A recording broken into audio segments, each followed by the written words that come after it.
Ladies and gentlemen, hi. I am Dr. Tiffany M. Lloyd, but you can call me Dr. Tiff. I am the host of Jesus and Justice with Dr. Tiff. My show unpacks societal issues aligning with the teachings of Jesus Christ. In the words of the late Dr. Martin Luther King Jr., our lives begin to end the day we become silent about things that matter. And remember, yes, I'm advocating for you. I'm speaking for you, and I'm fighting with you. Jesus and Justice with Dr. Tiff. Ladies and gentlemen, hi, and welcome to Jesus and Justice with Dr. Tiff. I am your host, Dr. Tiffany M. Lloyd, but you can call me Dr. Tiff. This is the day that the Lord has made, and let us rejoice and be glad in it. Come on in from around the world. If you are watching me on the V Network TV, hello to you. If you are watching me on Roku, Apple TV, Amazon TV, hello to you. If you're watching me on Facebook Live, hello to you. And make sure that you follow me on Facebook at Dr. Tiffany M. Lloyd. And please do a form of ministry and like and share. If you are watching me on YouTube, hello YouTubers, make sure that you subscribe to my YouTube channel at Jesus and Justice with Dr. Tiff, and make sure that you follow the V Network TV. Follow me on Instagram at tiffany.m.lloyd.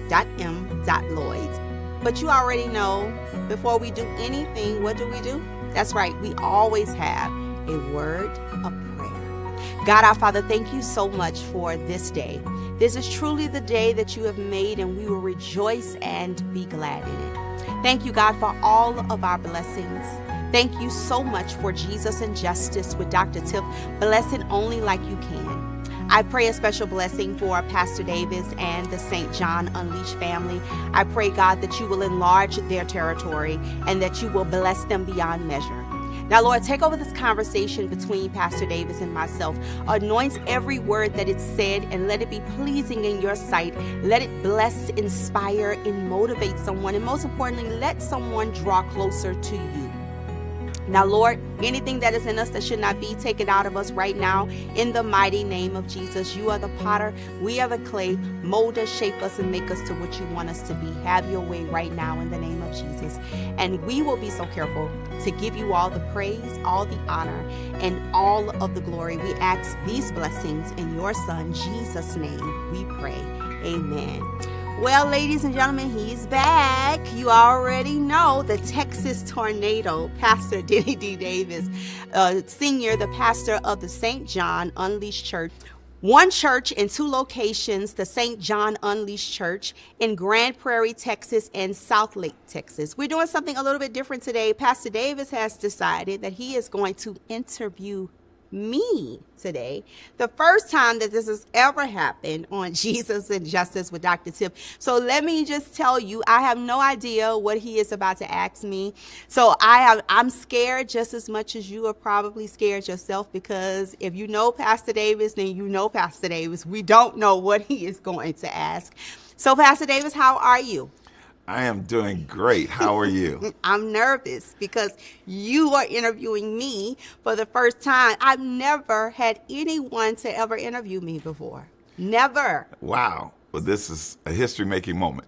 And so, as we celebrate this 5th anniversary of Jesus and Justice, let me start with the first question, and that is, what inspired you to go forth with your platform, Jesus and Justice? Well, you know, I am a political science professor. I've been a professor for almost 14 years now. And I've always, ever since as a child, I always loved history. And I worked in government. And so I would see people talk about facts and history, but some of the information wouldn't be true. It was really just things that they heard someone else say, and then they would carry it on. So I said, wow, I love doing public speaking. I'm all about Jesus. I'm all about justice. And there was a show that invited me to be a guest on their show. It was called War Room Women of God. And they asked me to be a guest on the show. And then that same day, they asked me, would I be permanent? Well, shortly after that, War Room Women of God decided to go their separate ways. And I was just enjoying it. And I said, you know what? I really want to do something. So I talked to my pastor, Pastor Haynes, as you know, your friend. And I said, I really want to do this show, but I'm struggling with the name. And he said, that's easy, Jesus and Justice with Dr. Tiff. And I said, really? He said, yeah. He said, Jesus and Justice fits you perfectly. So that's how Jesus and Justice with Dr. Tiff was birthed. Awesome. And so when you think about the last 5 years of Jesus and Justice, are there any shows or any interviews that have stood out in your mind as memorable moments? Throwback moments. All of them do. I've had some amazing people on the show, like yourself, Pastor Haynes. One thing I could say about people like you and Pastor Haynes, you are unapologetic with what you say. I don't know if that's the Bishop College in you all, but there has never been a dull moment anytime you or Pastor Haynes have come on the show. I would have to say there was a lady named Danae LeMay. Her and her husband pastor out of Florida, and she gave the story about how her father went to prison for killing her mother, and when he got out of prison, he came back and tried to kill her. And so those are moments. And then we had a mother on here where her son, she had to identify her son by his skull. And so it's still an ongoing investigation about that. So it's moments like that. I've had so many wonderful people. One of the first guests on my show was Kiara Sheard Kelly, the daughter of Karen Clark Sheard, Lisa Noel Smith. Attorney Benjamin Crump has been on the show. Kirk Franklin has made an appearance on the show. Jacqueline Carr, gospel artist Jacqueline Carr, has been on the show. And so many others, Tolan Morgan, Pastor Terry Anderson, Dr. Taylor J. Chapman, Dr. Delman Coates. It's just so many wonderful people have been on the show. So there you go. Wow. And so what would you say to this present generation about learning how to utilize your platform? What goes along with using and utilizing your platform?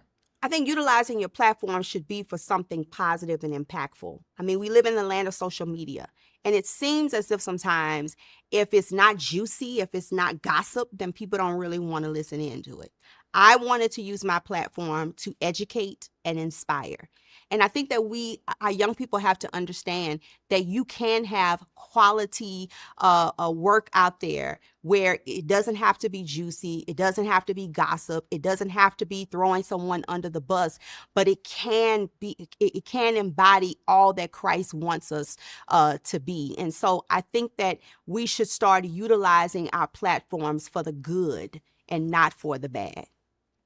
Okay. And so what you're saying in essence is your goal is to put out content that's positive and affirming. Yeah. Or absolutely. Edifying. Absolutely. That's a better choice of word versus becoming a tabloid. Absolutely. Absolutely. Awesome. Well, now let me ask this question. How do you balance talking about Jesus and justice in the light of today's political climate, where it seems as though our constitutional rights are being violated in terms of free speech? Mm-hmm, mm-hmm.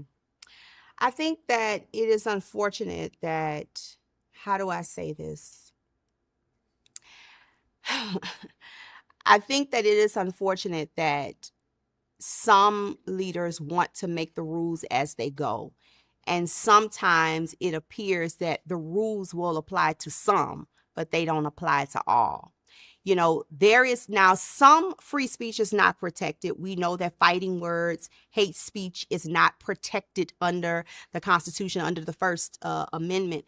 But I think that it is unfortunate when we try to use our voices to inspire, to educate, that it is being silenced, because it is being silenced because someone may not like the words that you're saying. And so we do live in a land where everything is so sensitive now. If you say the wrong thing, you could get canceled. If you say the wrong thing or talk about the wrong subject matter, you can get canceled in the blink of an eye, which the speech isn't. It is not promoting hate speech. It's not promoting violence. It's not discriminatory at all. And I think that is the thing that I think all of us are trying to navigate through, that do have platforms, of being very careful with the things that we talk about, being very careful with how we say things, because sometimes it's not what we say, it's how we say things, and having that balance. So it's a little bit difficult, because even now I'm struggling now with being cautious with the words that I say, because you never know. I could get a notification from from Facebook that will say, well, the segment that you said in this piece right here was deemed as hate speech. And lately I have been receiving notifications that I've never received before. So I'm still trying to navigate how to strike that balance, that healthy balance. So do you feel that this present climate is an invasion on our First Amendment rights? Absolutely, I do. Because I think that it is an act of, it's a form of slavery and abuse when you're trying to silence someone from saying something that you don't like. Just because you don't like it, it doesn't mean that it's hateful. Mm-hmm. Just because you don't agree with something, it doesn't mean that you have a right to silence someone. Let's be clear. There are a lot of things that people say out there, whether they're working in administration or what have you, that they say that I don't like at all, that I don't agree with at all. But people have a right to share how they feel. Now, I'm not for promoting violence. I'm not for putting out racist, anything that's racist, that is harmful, that is demeaning to other groups. But I also feel that people have a right to their opinion.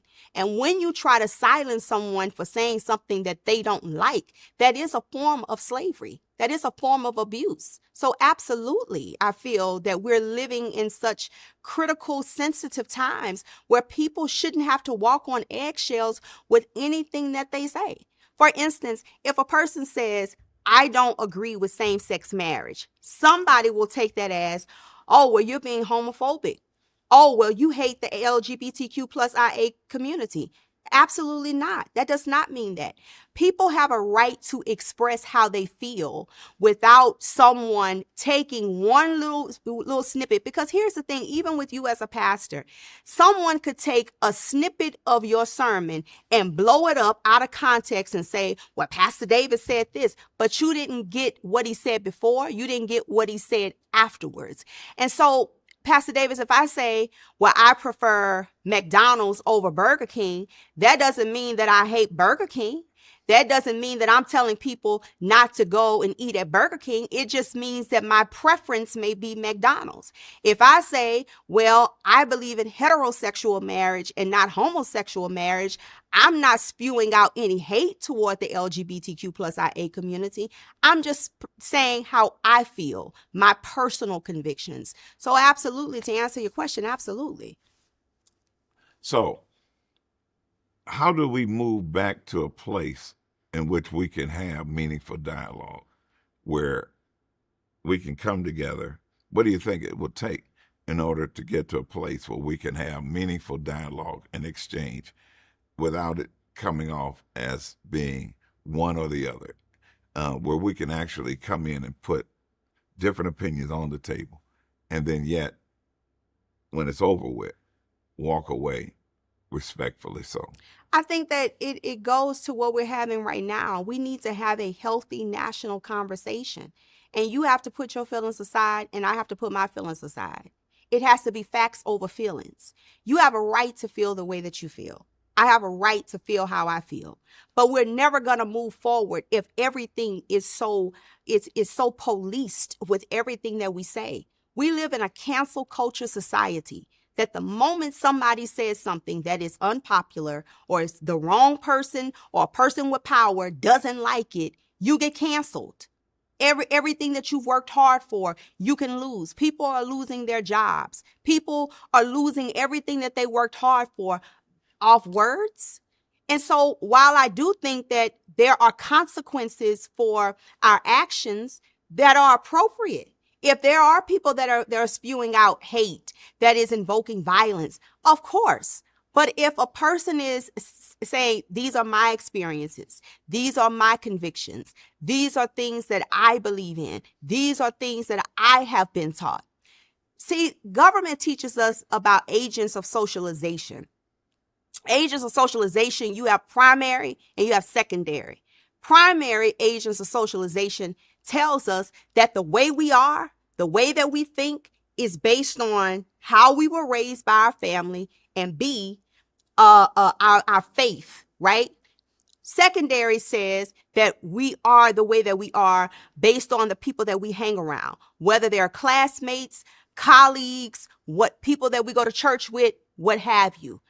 All of us have a right to our opinion with something. So I think that it comes back to, we have to set our personal feelings aside. I have to hear you. You have to hear me. It doesn't mean that we're going to walk away and sing kumbaya, and I still may not agree with you. You still may disagree with me, but I do think that we can have a better understanding of where we are coming from. In my classes as a professor, all of my classes, it is mandatory that they have to do a debate. And most times, students are never on the side that they particularly agree with. Why? Because you don't really get outside of your comfort zone if you're on a side that you already believe in. But if I put you on a side that I know that you don't agree with, it forces you to research. It forces you to get out of your comfort zone. It forces you to put on those critical thinking skills, those higher order critical thinking skills. And even though you'll walk away still not agreeing with the side that you're on, you can have a better understanding of why people may feel this certain way, or seeing it from another perspective, whether we're talking about abortion, same-sex marriage, immigration policy, trying juveniles as an adult, gun restriction laws, or what have you. So I think it comes to getting out of our comfort zone and setting our personal feelings aside. Well, you said something a moment ago that triggered another thought for me and a question. This past week, I was reading about the history of policing in terms of American history. And in terms of that, I found it very interesting that policing actually originated with the idea of slavery in America, that they had slave patrols. Yeah. And their job was to ensure that there were no runaway slaves and that slaves did not get out of hand. And that was the beginning of policing in terms of the history of America. Now, thinking again about who were the slaves,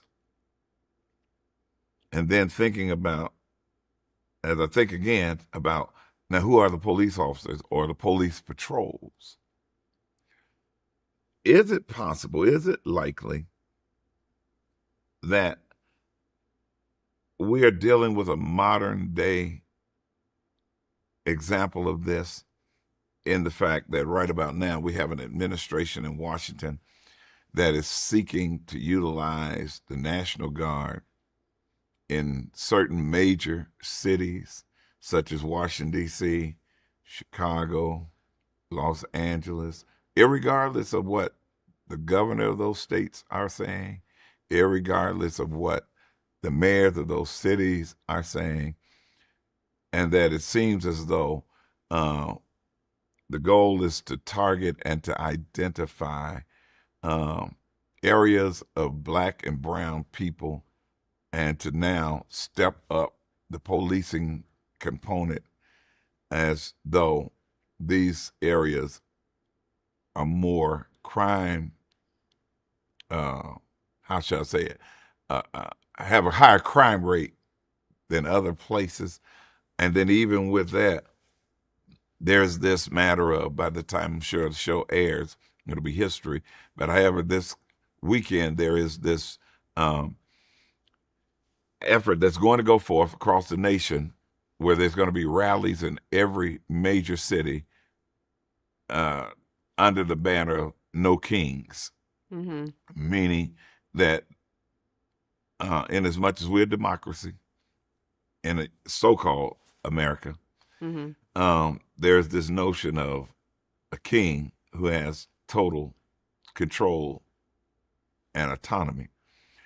And now the governor of Texas has now ordered the National Guard to go to Austin and to ensure that the No Kings rally is checked and does not get out of hand. What are your thoughts about these kinds of things happening? Well, we can go back to history. For those who don't know about the No Kings, that's when you have a monarchy government, and that was why America separated from Great Britain, because they hated how King George was operating and they had so many grievances. But when you mention this, what came to my mind? I want to go back to 1857, before any of us were born, Dred Scott versus Sanford, right? We all know the story. Dred Scott was a slave. Sanford was the slave owner. They were living in a slave territory state of Missouri, and Sanford decided that he wanted to go to a non-slave territory state, which was Wisconsin. And so I'm going somewhere with this. When Dred Scott got there, he realized he was the only person of color he was the only person that was still being treated as a slave, because Wisconsin it was a non-slave territory state. So what did he do? He sued for his freedom. So of course, it went all the way to the Supreme Court, and the court decided to side with the slave owner, Sanford. And a very racist U.S. Supreme Court justice by the name of Roger B. Taney did the majority opinion. And here's some of the things that Roger B. Taney said. He said, number one, once a slave, always a slave. Number two, blacks are inferior people.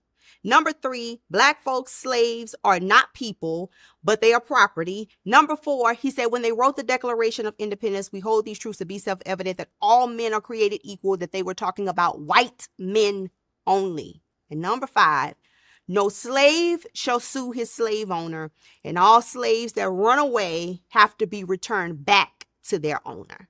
I don't know why, when you asked me that, it just brought me all the way back to the 1857, probably one of the most, if not the most famous Supreme Court case in America, Dred Scott versus Sanford.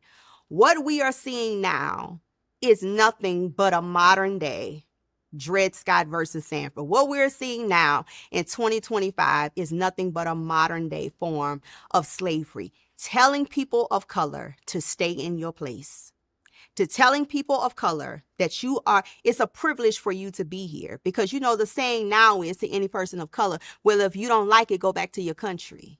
There's a reason why people are saying that. They're not just saying it because they are cute words. They're saying it because they mean it. Because people don't think that some black and brown people belong here in this country, and you're only deemed a good American if you just shut your mouth and do what we tell you to do. Nothing but a modern form of slavery. The only thing is that you don't see the chains on black and brown people. You can't see it, but metaphorically, we know that it's there. When you're trying to silence us with everything that you say, you're going to cancel us if we say the wrong thing. You're going to fire us if we don't bow down to what you say. We're going to send the National Guard in if you don't play nice. We're going to do gerrymandering and redistricting of lines so that you cannot have any type of control. So absolutely. Now that you brought up gerrymandering, that's a very interesting point as well, because I was noticing this past week, again, a conversation about various states that are redrawing lines specifically to minimize the amount of districts that certain ethnic groups have. And it's really not based on what the percentage of brown or black in terms of the population of those respective states, but it's about minimizing specifically the number of seats that individuals will have in Washington. And with regards to that, it's troubling, it's disturbing, and even in the state of Texas, that has been the order of the president to tell the governor of Texas to do such, and they have gone forth with that kind of idea. When you see that kind of stuff happening, what does that say to you as an African American woman in the so-called United States of America?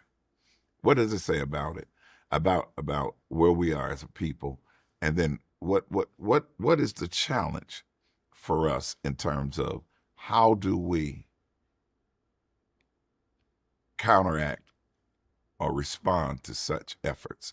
Well, what it says to me is that while it is true, America has come a long way, but America still has a long way to go. I mean, it's 2025 and we've never had a woman president. And for people that say, oh, well, women back then didn't want to have a say so, that's not true. I want you to look up a woman by the name of Abigail Adams, who was the wife of the second president, John Adams. And she said to her husband, she said, John, don't forget about the ladies. When they would have the delegate conventions, women could go, but they had a section that was only designated for women, and they couldn't say anything. They couldn't ask any questions. They were only allowed to say something until they got home and had to ask their husbands. What it also says is that, I mean, it goes back to a modern day form of slavery. Listen, somebody's not going to like this. But Black and brown people have been in a domestic violence relationship with America for a long time. Wow. We have been in a domestic violent relationship. You know how it is when you're in a domestic violent relationship, when you're in an abusive relationship. A person hits you, cuss you out, abuse you, knock you down, and say, oh, baby, I ain't gonna never do that no more. Then they shower you with things. So how did America do that? Okay, you ended slavery, right? January 1st, 1863. But those are your flowers.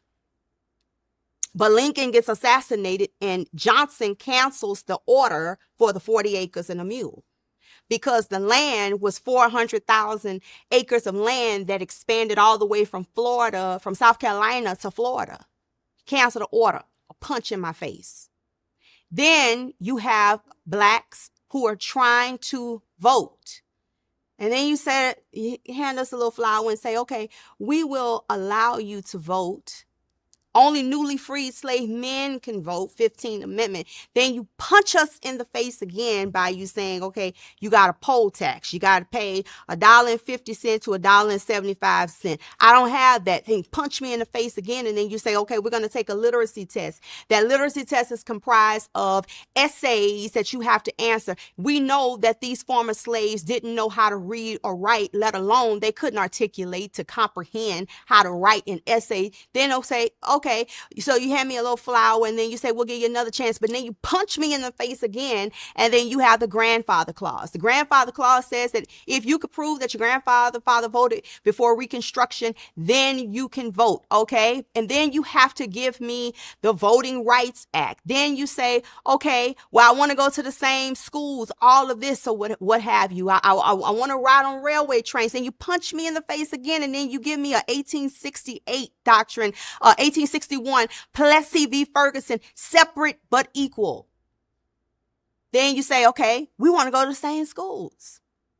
Here's your flowers. You want to go to the same school? Okay, but I'm going to punch you in the face again. So we have Brown v. Board of Education, which overturns Plessy v. Ferguson, but You still didn't mandate that a lot of these states still had to overturn these segregation in schools. We can go down the list on so many things of how America and black and brown people have been in a domestic violent relationship with America for over hundreds of years. So what I'm saying is, why did I bring that up? Is that, are we really surprised about what is going on? When a person told you what they were going to do before they got back in office a second time, are we really surprised? And one thing you have to respect, whether you like it or not, at least this person told you what they were going to do. They told you what they were going to do. And America still made a decision. That shows you a lot about who America is. Well, with that, I want to shift the conversation again. I think that I want to lean now into your economics. Okay. And understanding of your economics. I understand that you're a professor. I understand that you have a PhD in economics and you have a PhD in government, right? Public policy, okay. Okay, public policy. Okay. So now, in terms of economics, can you explain to me what the idea of trickle-down economics means? I don't think that trickle-down economics works, because just because you put the richest person at the top over the land, that doesn't mean that they're going to reach down and help the person at the bottom. Because what we see right now in this America in 2025 is that the rich is only looking out for the rich and can care less about what is affecting the poor. Because if you cared about the poor, you wouldn't keep taking away from the poor. Jesus said the poor will be with you always. So no, I do not believe that just because you have the richest person at the top, that means that is going to be beneficial to the person at the bottom. No. Well, in terms of what Jesus said, maybe their perspective is, since the poor will be with you always, then why bother with the poor? Or maybe Jesus's other point must be considered.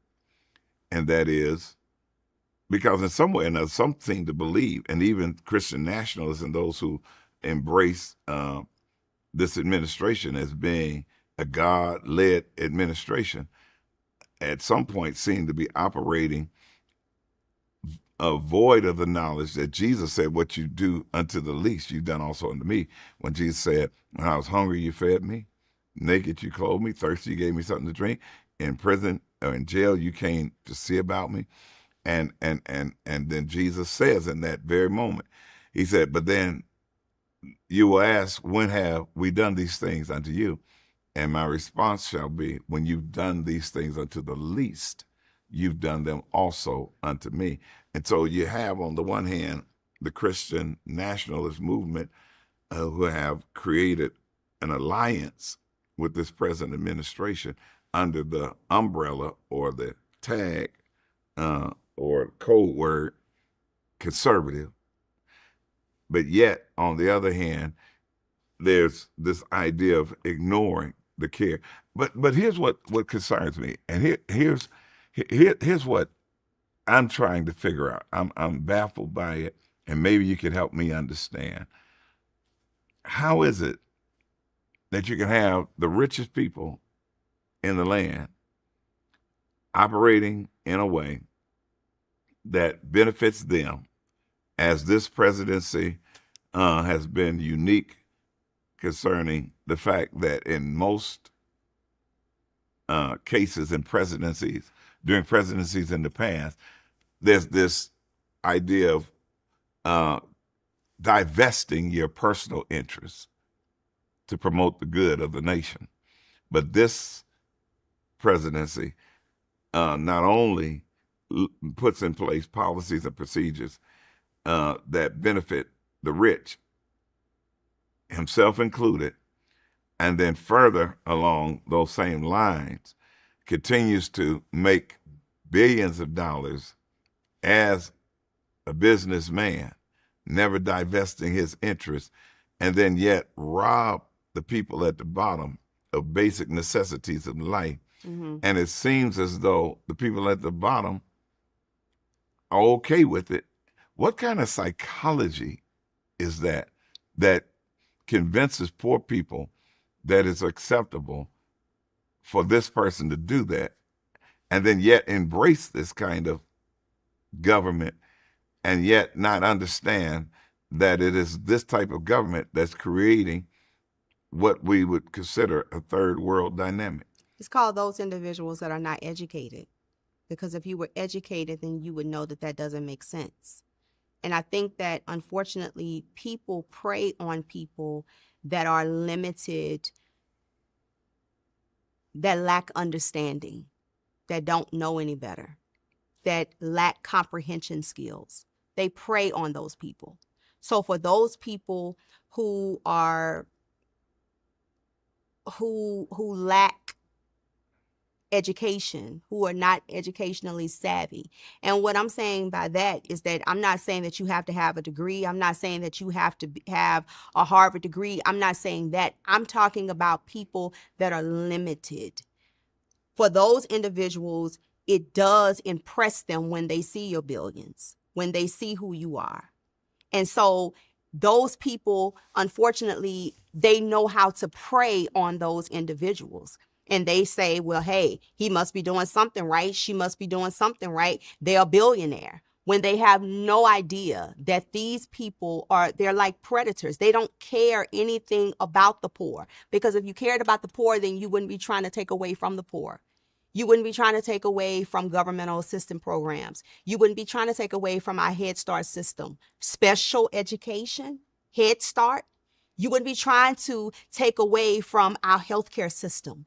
And so you have to have some form of intelligence to understand that these are individuals who don't care about you. And so with regards to that, again, it is amazing, because it seems like to me some things will be fundamentally understood. To know that I once had this benefit, now I don't.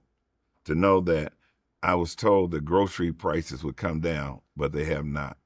To know that, everything now costs me more because of tariffs, but yet I'm paying the tariff on the products that are being imported. But yet there's something eerie about the understanding of people who cannot recognize, in a simpler term, as we used to have a phrase back in the day, as I would deal with individuals in similar type scenarios, because we understand a basic concept of politics is determining who gets what, when, and where, right? Politics, yeah. So in the light of the politics of the moment, how is it that individuals cannot articulate when somebody is taking something off their table, that their table is barren or bare, but yet it's okay. I'm all right with. So it's like as though there's something that the psychology of this administration provides for individuals, that they see that as more significant than anything else, even their own health care, their own budgets, their own cost of food, cost of housing, cost of transportation, that all of this, I'll give it all up so that the rich get richer. Mm-hmm. It's almost like pimping. Because that's how a pimp works. A pimp gets in your head and convinces you that you do all the work. Turn over the money to me. I will drive the big Cadillac. And in the light of that, you get the bare minimum. But I'm taking care of you. But when in reality, you're taking care of the pimp. Absolutely. So there's pimping in America. Absolutely. Now you get it. Now you understand economics. Yes. Okay. All right. Well, I think we had two major discoveries today. Mm-hmm. One is, you said that brown and black people have been living in an abusive relationship with America for a long time. Yes. And I appreciate that. I think it was Dr. King that talked about a check that had been written to America that's come back insufficient funds. Absolutely. And and what are your thoughts about that statement? Come on, we're still waiting on our 40 acres and a mule. so, so absolutely. And it's unfortunate that we have people that look like us that see things otherwise. And just so people will know, we're not waiting on any type of handout at all. But what we're saying is that people are still waiting on their 40 acres and a mule. America is look at the housing market. Who's affected most by housing market? Who's affected more with healthcare? Who's affected more with education? It is the Black and brown community. It's bigger than just a 40 acres and a mule. I mean, look at the totality of it all. Look at how Black and brown people are at the bottom. Look at how Black African Americans represent what? Nearly 16% of this nation. But look at the incarceration rate. Look at death row rate. Look at people that are dying, women that are dying giving birth rate. It is people in the Black and brown community, and we only represent 16% of this country. I was also, and I say it's figure of speech, you don't know, but I was watching an interview the other day, and that interview intrigued my mind because it was talking again about Native Americans and how we as a nation have really ripped them off.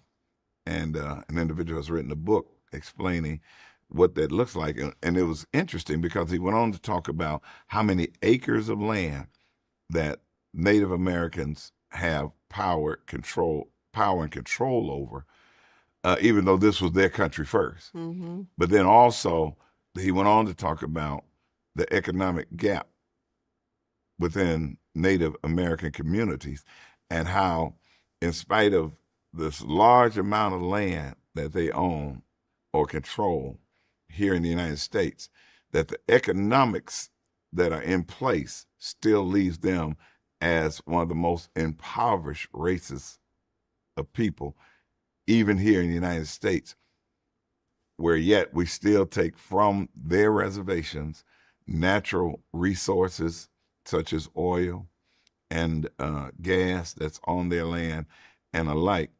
But yet, at the same time, we talk about take back our country, take back America, make America great again. How do you reconcile that kind, again, of domestic violence against Native Americans, that they can have what portions of America, because you talk about our 40 acres and a mule, that's true too. But in reality, none of it belongs to us or to anyone other than a Native American. Mm-hmm. But yet you give them what appears to be land. And of course, you can say they have X number of acres of land in the United States, but yet they are one of the most impoverished groups of people, even in the light of the fact that with that land, you still are taking resources off their land. Okay. What color are the Native Americans? Brown. Exactly. Part of the Black and brown community. So when we think brown, most time we're thinking of someone south of our border, right? Yes. But we're not considering Native Americans. Absolutely. Isn't it a slap in the face that we still celebrate Columbus Day?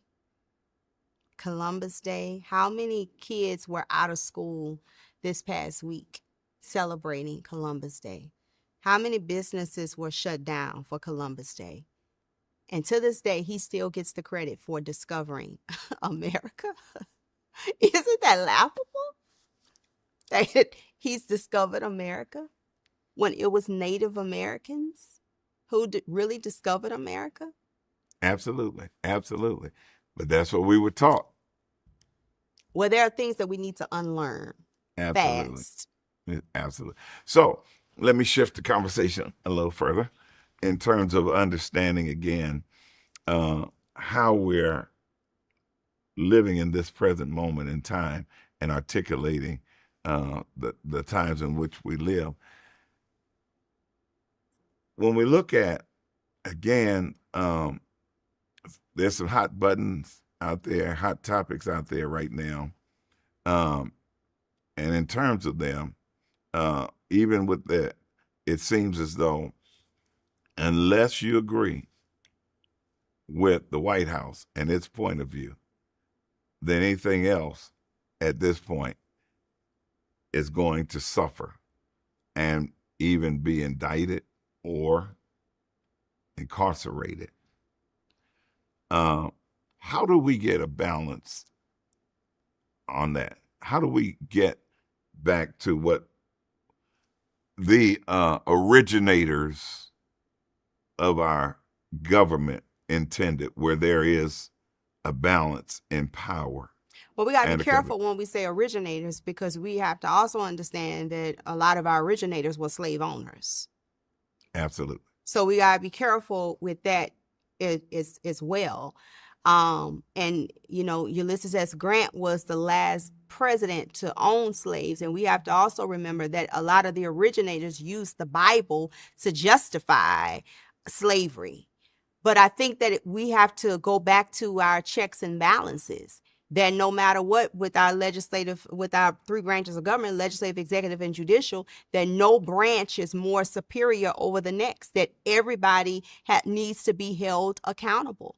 And then we have to go back to, do we have a democracy, or do we have a monarchy? Do we have an oligarchy?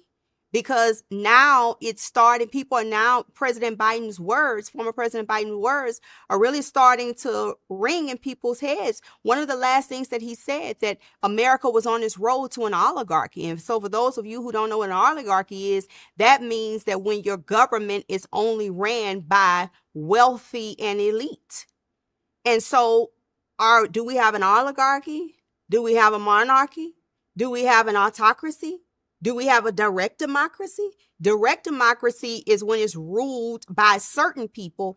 Or do we truly have a representative democracy, where democracy is ruled by the people?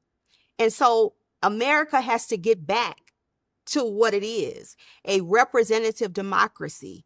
Because to some people right now, it's starting to feel more like a dictatorship, that if you don't do what I say, that there will be consequences for your actions. Absolutely. So, in terms of, and I'm saying this in the light of upcoming elections, what is your word to the voters going forth in terms of what needs to be done to ensure that there's a restoring of the original idea? And I'm trying to be careful not to use the word the founding fathers, because I don't consider them as my fathers.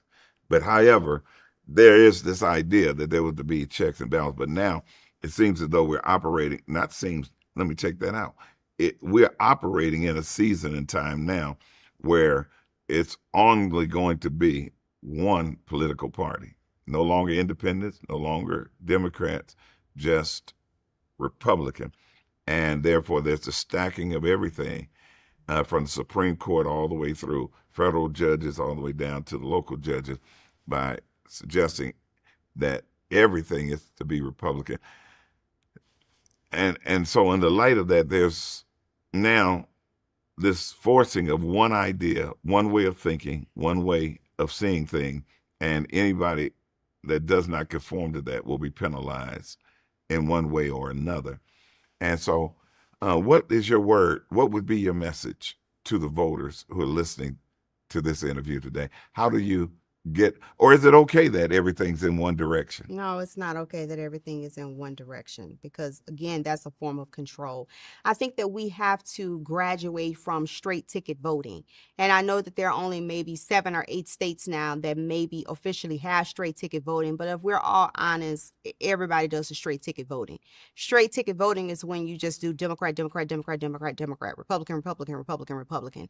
You're going to have to, some of the top reasons why people don't vote, it's because they're not educated, they don't care, they're misinformed, they don't like the candidates, they don't know anything about it. People will blame the weather, people will blame transportation, but I am of the belief that people are going to make time for what they want time for. I definitely think that we have to get out of this mindset of just voting for a person because that's who people say that we need to vote for. You have to research, you have to educate yourself. Does this politician align with my values? There are three types of politicians. You have a delegate, you have a trustee, you have a political. A delegate is a politician that's going to vote based on what their constituents want, who they represent, because they understand the power that people can vote you in and people can vote you out.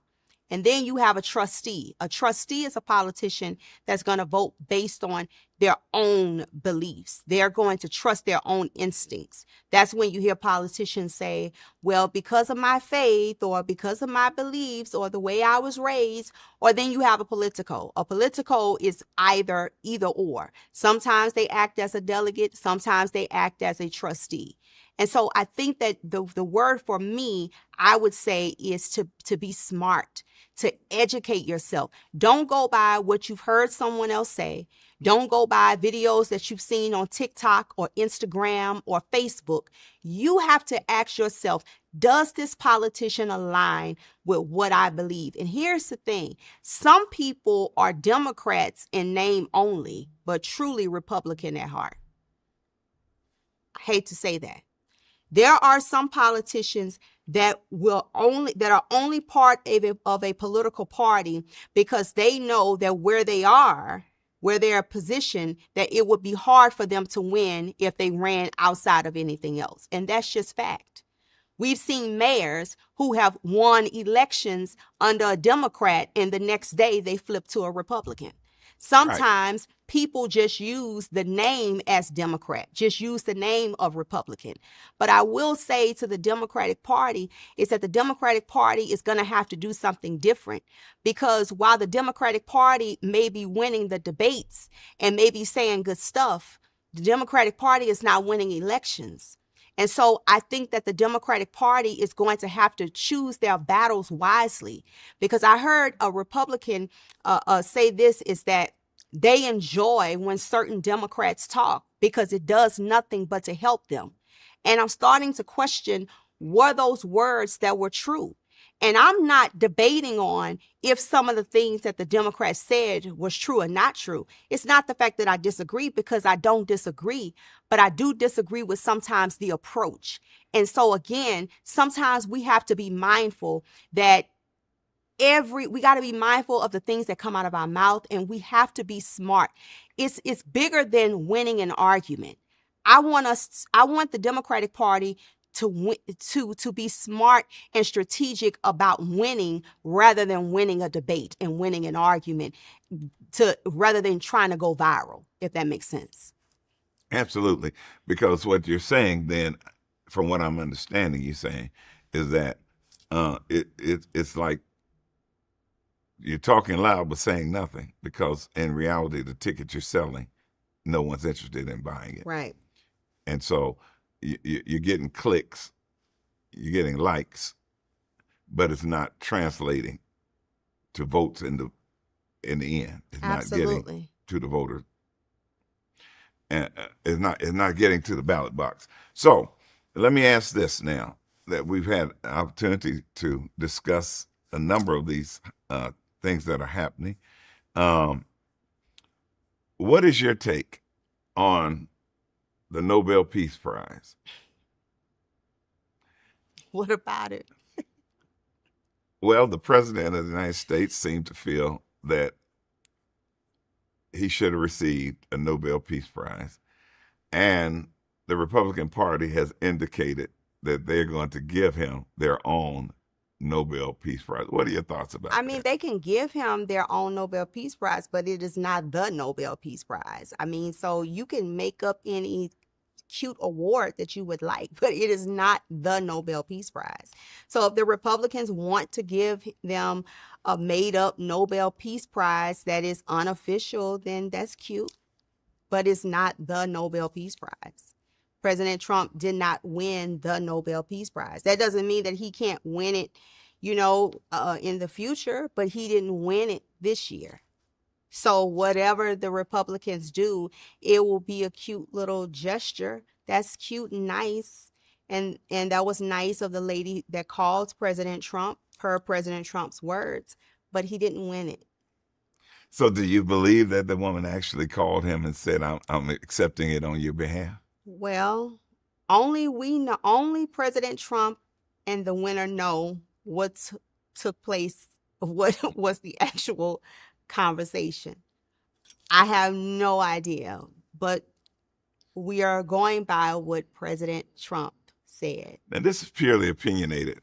Why do you think he's obsessed with the idea of receiving a Nobel Peace Prize? Dr. Tiff has to be careful. Kings always want to be on top.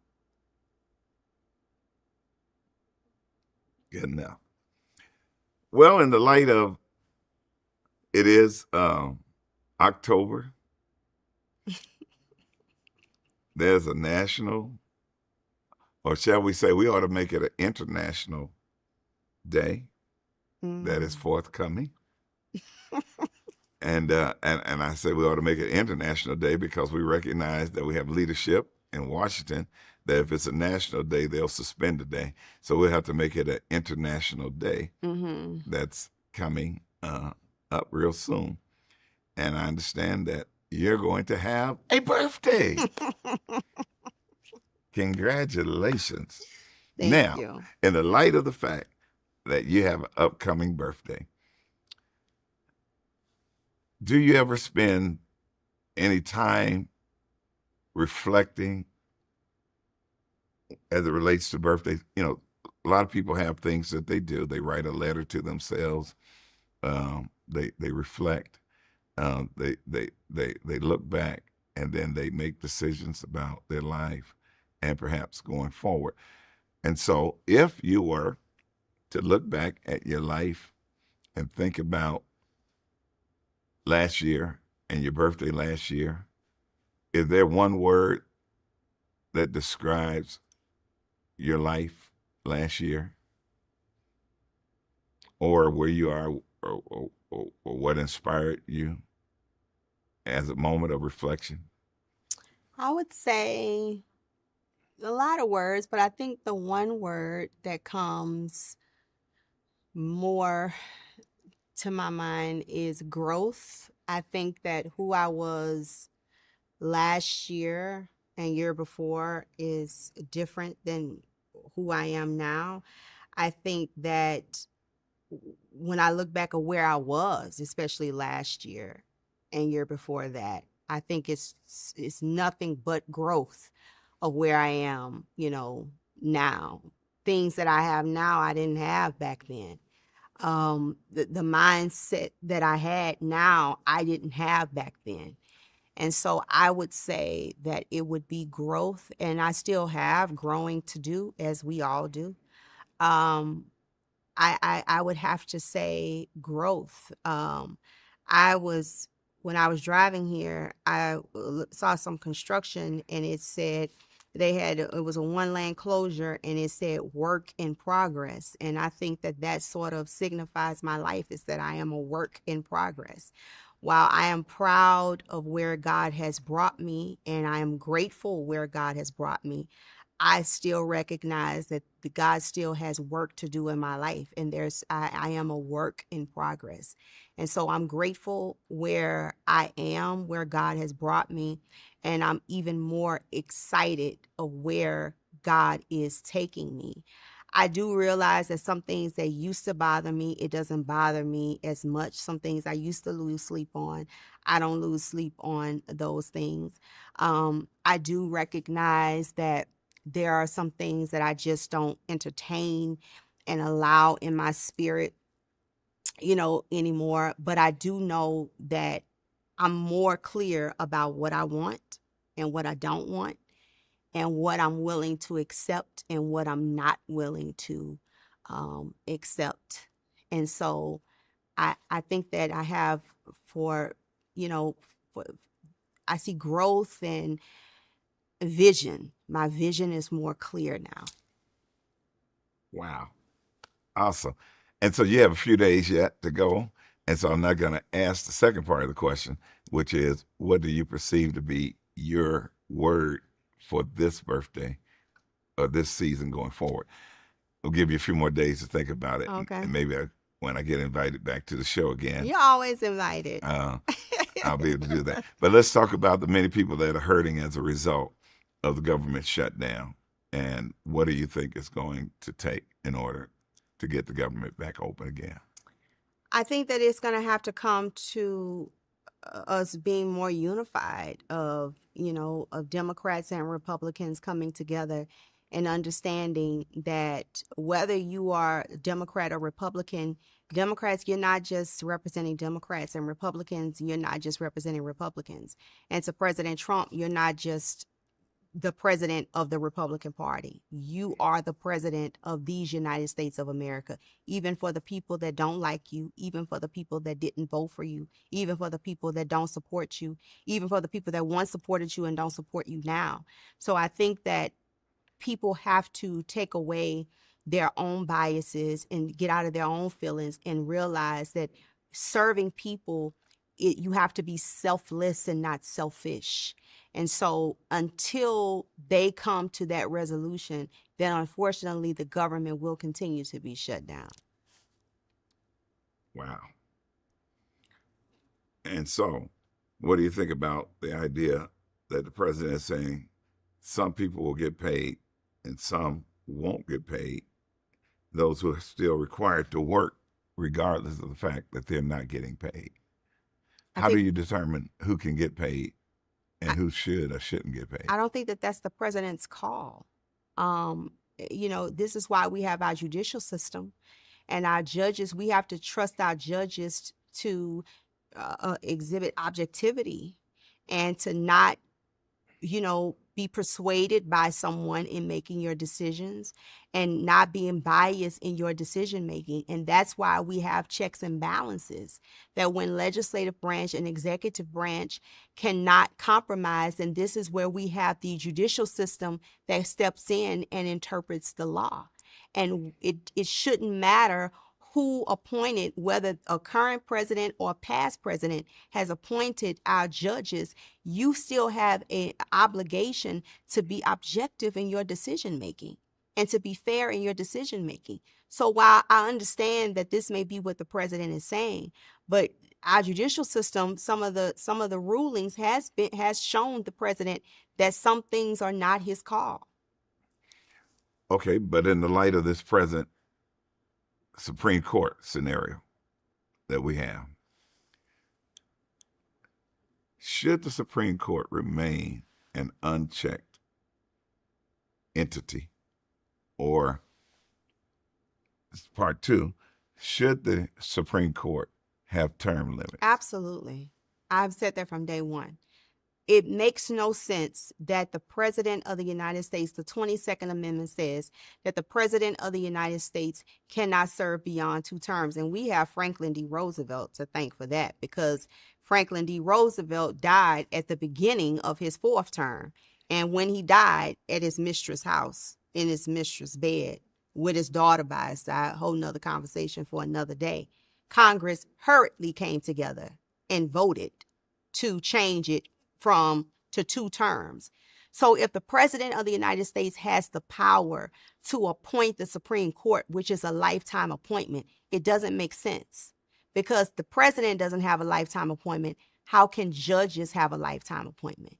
And so I think that Supreme Court justices should run for office, or they should not serve beyond 2 terms. And I mean, I would say 4 years or 6 years, but it should not be a lifetime appointment. That's giving too much power to people. That some have remained neutral, but it is evident that some have used their personal biases in their decision making.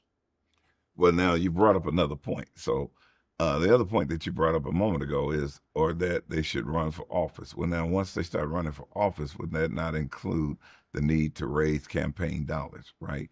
But then would that cause them to be biased towards supporters? And is that what we are also dealing with Supreme Court Justice Clarence Thomas? Yeah. I know. I know you're struggling. I'm struggling to say it, but Tom, ass, and so in the light of that, I'm saying gifts, Supreme Court justices are receiving and then not acknowledging and not listing. Is that already a form of corruption?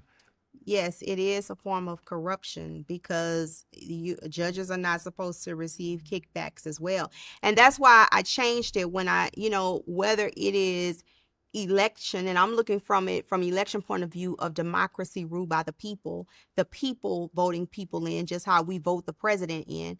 But it still doesn't mean you won't have a biases if you continue to have presidents that appoint their people. Presidents appoint their people, whether they're Democrat or Republican, based on their own preferences, based on their own biases. I mean, if we're going to be honest, when President Biden said that the person that he was going to elect, appoint on the Supreme Court justice was going to be a Black woman. Now, we are proud of my soror, Justice Ketanji Brown Jackson, but that is still a preference, right? And so no matter if a president is appointing or whether we elect, it's still going to be based on our preferences. When we talk about discrimination in my econ class, one of the things that was discovered about discrimination and inequality is that discrimination is based on one's preference, one's attitude. Discrimination is not just limited to the color of your skin.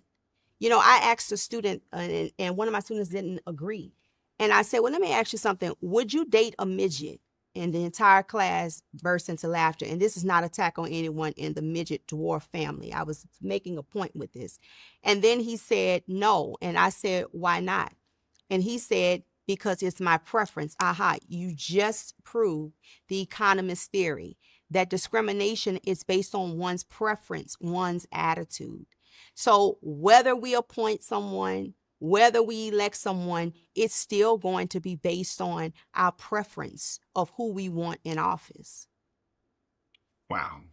It has been certainly enlightening and inspiring to interview you on today and to learn so much. You're such a wealth of knowledge. And so let me close on a lighter note today. And let's talk for a moment about your most recent activity, or I don't know if maybe your most recent, but at least most recently, you had a chance to go back to your college, Alcorn. And on a lighter note, you're talking about my boot. Oh. Did they capture the boot on camera? I don't know. So we are aware now that you are a former Miss Alcorn and a former Miss Black Louisiana. And so recently, what happened in your life relative to those two things? What happened? Oh, well, I went back to Alcorn for our Miss Alcorn reunion. It was a wonderful time. Unfortunately, I told the story about the trailer that was hauling our float ran over my foot. And then, unfortunately, after the game, there was a shooting. And so I was running from the gunshots, and then I think I re-injured it. But overall, it was a beautiful experience. If I had to do it all over again, I would go back to Alcorn. I had a wonderful time being a student at Alcorn, and just seeing the people. I feel most at peace when I'm at Alcorn and seeing those friends that I have had for over 20 years. So I'm so grateful. This weekend is Southern University's homecoming. And when I was a student at Southern, I was Miss Black Louisiana, and I won runner-up in the Miss Black USA pageant. And so I had a wonderful time at Alcorn and Southern. Unfortunately, I won't be able to go to Southern's homecoming because of my injury, but I wish you all a happy homecoming. That's so sweet. That's awesome. Recently, I also was reading about how Jeff Bezos, owner Amazon, we got 2 minutes. His first wife has been making McKinsey. tremendous donations at this time to HBCUs, and 2 have received donations as of now. And that, in fact, Houston Tillerton College in Austin has received the largest 150 million, yeah, in the history of an HBCU period. And now she comes back and she does again. Does that reassure your hope that there are always some good people out there that are interested in supporting our hope and our cause, meaning HBCUs are worth saving and worth investing? What are your thoughts? I have to give a shout out to Mackenzie because she's given more than just 2 HBCUs. This is I think her second or third round that she's going. And so I'm just grateful that she's using her money for the good to give back to those marginalized communities like HBCUs. We started out with over 200 strong, and we're down to like 103, 106. And even your school, Bishop College, what my pastor says now, defunct but never dead, and so many other colleges were impacted whose doors were shut. But I think Bishop now is starting to reignite. It's just not in Dallas anymore. It's at Georgetown College. Georgetown College. So Kentucky. Shout out to Bishop College at Georgetown College in Kentucky. But everybody doesn't have a story like Bishop that has risen. Like a phoenix from the ashes. Right. So some doors have continued to remain shut. So I have to give a shout out to Bishop and Morris Brown, 2 colleges whose doors were shut. And now, look at the wonderful things that God is doing. Yeah. Awesome. Well, with that, certainly we want to wish you a happy birthday and all of the wonderful pleasantries that go along with a exciting birthday. I hope that you have a great, wonderful, fun-filled celebration as you celebrate another year of life. I have enjoyed this time with you. I have enjoyed the moment of being able to put you on the spot and to see how you react and respond to being interviewed. So what is your takeaway? That's my gift to you for your birthday. Well, is for you to be interviewed. So how did it feel?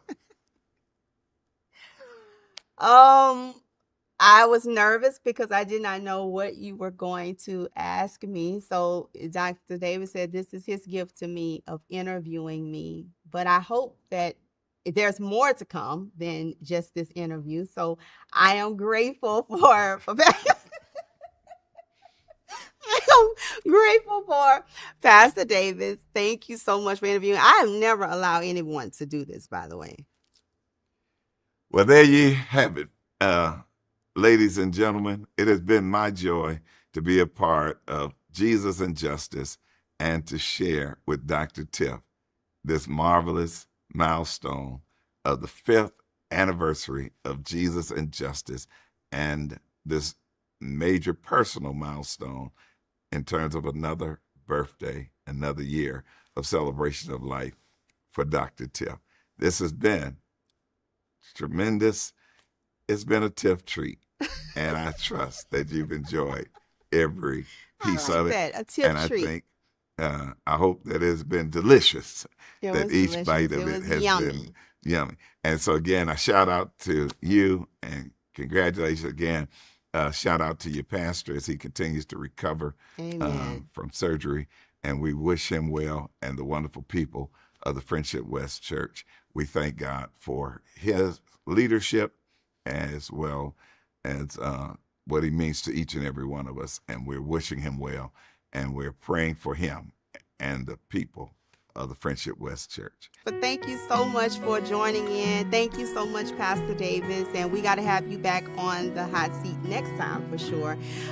Thank you so much. If this has been a blessing to you, you can sow a seed. Donate $ Jesus and Justice, all one word, only if the Lord puts it on your heart. Join me every Tuesday at 6 a.m. Central Standard Time for Jesus and Justice with Dr. Tiff Prayer Call. We have a wonderful time in the Lord. I would be so honored to pray with you and to pray for you. Join me every Thursday at 7 p.m. Central Standard Time on the V Network TV for Tiff Talk Thursdays. And of course, join me every Saturday at 4 p.m. Central Standard Time on the V Network TV for Jesus and Justice with Dr. Tiff. Follow me on Facebook at Dr. Dr. Tiffany M. Lloyd's, Instagram at tiffany.m.lloyds, and YouTube at Jesus and Justice with Dr. Tiff and the V Network TV. May God bless you, is my prayer. Ladies and gentlemen, hi, I am Dr. Tiffany M. Lloyds, but you can call me Dr. Tiff. I am the host of Jesus and Justice with Dr. Tiff. My show unpacks societal issues aligning with the teachings of Jesus Christ. In the words of the late Dr. Martin Luther King Jr., our lives begin to end the day we become silent about things that matter. Follow me on Facebook at Dr. Tiffany M. Lloyd, Instagram at tiffany.m.lloyds, and YouTube at Jesus and Justice with Dr. Tiff. And remember, yes, I'm advocating for you, I'm speaking for you, and I'm fighting with you. Join me every Saturday at 4 p.m. Central Standard Time on the V Network TV. Jesus and Justice with Dr. Tiff.